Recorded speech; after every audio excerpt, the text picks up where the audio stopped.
A young man, Oyeka Ibe, is alleged to have been shot dead by a police officer at checkpoints in Ula-Ugbolu Road near Asaba, the capital of Delta State. The Commissioner of Police and the state government say investigation into the unfortunate incident is underway and the policeman involved is already in custody. Ikena Amechi has the rest of this report. Angry at the killing of one of their colleagues who they say traced on phone at the Ogbogologo market. Enraged by the brutal action, they took the corpse of the deceased to the State Police Command headquarters to demand justice. Some of them narrate what happened early Wednesday morning in the state capital.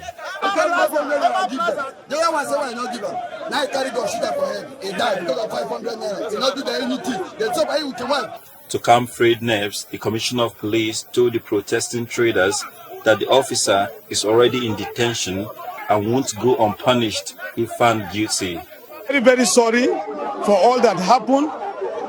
The force will not support this. I personally will ensure that all that needs to be done to the policeman or the policeman that is responsible for this that act do not go unpunished. I'm meant to understand just now that the culprit has been arrested and is already in custody. Meanwhile, the police officer involved in the incident gives a different picture of what's transpired. Along the line, I had a voice from about 10-15 kilometers that hold him. Before I could turn, the young man used his left hand to my rifle muzzle. Say, I will kill you or I'll go with a rifle. So before I could try to drag it from him, my belt entered the trigger, then it's fired. It was not intentionally or deliberately to kill him. Neither if he has not touched the muzzle of the rifle, I wouldn't have maybe following up or run after him. The protesters, unsatisfied with the response of the police boss, left with the corpse to Government House to seek the intervention of the state governor for a thorough investigation. They told me that it's unknown gunmen with police uniform. I also came to this story altogether. This is not acceptable. But I have been promised here that I will call the CP and ensure that this matter is investigated and justice is done. What his colleagues and family members are demanding is justice as they come to the Government House and, of course, earlier in the police station to demand for justice. Ikenna Amechi, TVC News, Asaba. Thanks to Ikenna Amechi there for bringing us that story. Julie, was it last week we spoke about the conduct of members of Nigerian Police Force, while some members, the senior officers that were promoted while we were celebrating them and everything. Look at now. I don't know what this policeman, what he demanded from this youth and what he wanted. Some said 500, some said 100 naira. Whatever it is. No, neither 500 nor 100 naira is enough to take a life. There are too many bad eggs in the police. Yes, we have to admit that every organization there will be bad eggs. But the police, the Nigerian police is bursting at the seams with bad eggs. You know, bad eggs. People whose character, whose disposition make the Nigerian police smell. I don't know why this keeps happening. You are given that rifle for a reason, not to take innocent lives. The one in Lagos, a whole senior officer. Christmas Day. A whole senior officer who has been in the police for more than 30 years. He wasted a life. A lawyer. Wasted a woman. Is he going to tell us that that woman constituted any threat to him? Stop. Okay, they refused to stop. So, you directed your gun and you killed the woman. Under what circumstances should you take a life? It should only be maybe when your own life is threatened as a form of self-defense. What did that woman do to her? To him? No, now that one is gone. Look at this again. These are the kind of things that triggered the EndSars demonstrations, the protests. you know. But unfortunately, the protest was hijacked, and some unnecessarily stubborn and rigid young people, they didn't allow the protest to go in the right way. They lost control of one another, and now and turned it into a political. They were trying to turn it to political. They were expanding their scope. That became Buhari must go campaign. They had a few demands. They were expanding their demands at a point when they felt that, oh, we now have the power. We now have the power, so let's make life difficult for them. President Buhari was even reluctant to do those things. It was because people like the governor of Lagos took the pain to go and give him your charter of demands. You thought you had already gripped the president where it hurts. No. If you know, he was even laughing when Sanwo-Olu presented this. It's into one ridiculous laughter like that.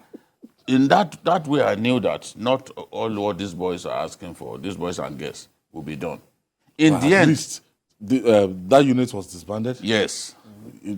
SARS. You know the painful, and if they also agreed that okay, they will do something about the welfare of the police because it was part of the demands, and they agreed that they will set up a team to reform the police. And our friend Innocent Chukwuma of blessed memory was in that team. That was the first time that the police will agree to that. I mean that the government will agree to that idea. But out of stubbornness, they didn't allow us to see the thing to the very end. We were excited that, yes, they are going to reform the police. They've set up a committee. And wait, be patient. They've already listened to your demands. Maybe if we had followed that thing through to the logical conclusion, if the EndSars protest had not been hijacked, maybe even these needless killings would have been a thing of the past.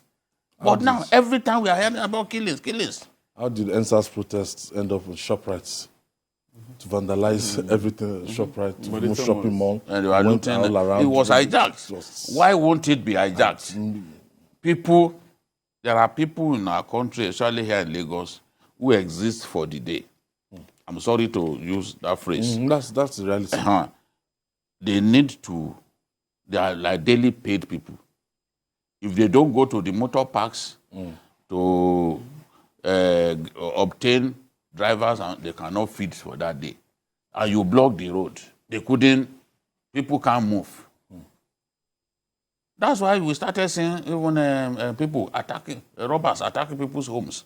So they created problems. We advised them, they didn't listen. You know, this generation of young people, they believe that all the knowledge that mankind desires is in their own heads. They don't listen. They prefer to just listen to themselves. If you argue with them, they will abuse you. If you disagree with them, they will abuse you. To them, they are all knowing. They are the only ones who have wisdom. And you see that part of bringing yourself up and improving your level of wisdom is reading. People do not even, they are too lazy to read. How will they know what happened yesterday? Which will help them to take the right decisions. Tony, now looking at this case now, it's something that we need to put a stop to it. A lot of people will say maybe the recruitment process. A lot of people will tell you that maybe it's the welfare condition of the police. Because really, if you just see some roadblocks and everything, most of the time I don't even want to check what they are doing. I'll just keep a straight face. Because that roadblock, it's all about put it in the bucket. And when you're looking at them, sometimes they might be annoyed. I just keep my straight face. I think it's more of a recruitment process. Because if you like, pay police, pay them the best salaries, they still like that one they collect on the road. And those deals, behind the cotton deals, I think we still have a long way to go. The Nigerian police, it keeps reoccurring. At the end of EndSars, the government listened and they disbanded SARS. But then, when you say you disband SARS, where are the men? Where are those SARS men? Where are those SARS policemen? Integrated back into Did they change their psyche? What training do you offer to them? And then the only thing we notice, like they just changed into their normal, they stopped wearing those SARS T-shirts, but they are still in the police force. And that mentality still remains there. So those are the people you still see around. So when we say we are serious about changing the police force, I mean reforming it. When we say reform the police force. The recruitment process. I don't think. And the quality of training. The quality matters a lot. The quality of training, it matters a lot. Even the schools where they train them. No, but you don't go there. That's another case entirely. A lot of things have been said about that. But it's still the same. How many years down the line? So we need to get serious. The police is a critical arm of every administration. They play a very serious role. And so neglecting them is dangerous for our system. It's dangerous. So with disbanded SARS, but they are still everywhere. The killings in Asaba, for instance, was needless. I mean, you shot a guy straight in the head. I mean, and you're saying you had a voice 10 kilometers. I mean, 15 do you know what 15 kilometers is? I mean, where's the voice? I don't understand. And I pray the police doesn't shield this guy because I'm listening to him. It's like dealing with him like now. they listen to him. It's like they told him what to say. I mean, it doesn't make sense. The problem is, you take a life, you deserve to lose your own life. Simple. If they start doing it that way, does it happen to the police? We've seen policemen who killed people. They will be derobed. They will just remove them from the police. After a while, you see that they are walking around free. If you take a life and people can see the evidence that your own life too has been taken in return, people, they will sit up. Police won't be killing people like that. I've seen a policeman who was boasted. I was traveling on my way back from Ilorin, and he said, see, I will kill you and nothing will happen. So I went to him. I heard the sound as I was speaking outside to him. I said, I said, you don't have to kill him. He said, oh, how much did I ask from you? He first slapped the driver. And that driver, all the way from Ilorin, we passed through Ejigbo, we were coming. He didn't give police 1 naira in any checkpoint. And it was during Easter. They levied us higher than the usual transport, the usual fare. So our people were saying, look, you've not given anybody anything since, but we are paying higher than normal. Give this guy. He said he would not give him. So the guy just suddenly dragged him out of the car, gave him a dirty slap. He removed his cap. He showed one scar here. He said it was a bullet that grazed his skull. He said, as I am now, I'm from Niger State. I will waste you. Nothing will happen. And he swore to God that I will kill you and nothing will happen. So that is the mindset that many of them have, that even if they kill a civilian, nothing will happen. Nothing will happen.